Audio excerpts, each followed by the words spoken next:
Hi Heather, can you tell us about the English WACE exam?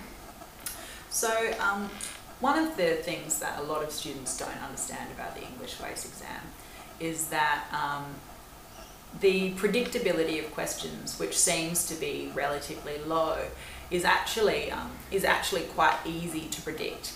And that doesn't mean you'll be able to predict the exact question you're going to get asked. Sometimes they're going to ask you a really curly question in the exam.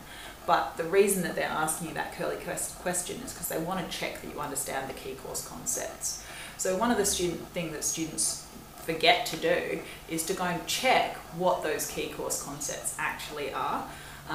At the beginning of every year, teachers would usually give students a document printed off the SCASL website, but students can go and access that themselves. That has all of the key concepts that will be taught in that course on that document.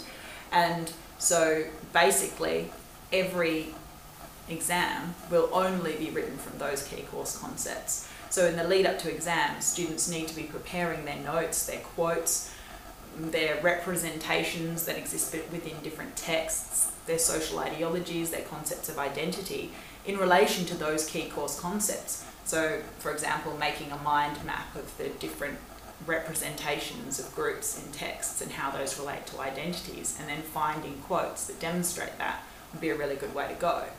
Basically, it's not you going into an exam blind, it's you understanding that there are only a certain number of concepts that they can test you on, and that those concepts are all interrelated. So the more you can understand the interrelationships between those concepts, the better you are prepared for that exam. And do you have any tips that students can take in preparing for their WACE exam? Yeah, there are a couple of really important things that students need to be doing. One of the things that a lot of students neglect to work on is training to actually sit an exam.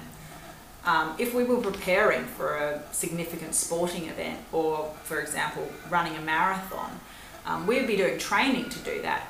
Now, how often do we sit a 3-hour exam in English, for example? Well, we only usually do it twice a year, 3 times in year 12. We're actually not that practiced in it. If I was training to run a marathon, I'd be doing drills, I'd be doing practice in the mornings, I'd have a schedule of how I was going to practice, not just understanding the information, but how I was actually going to be delivering it.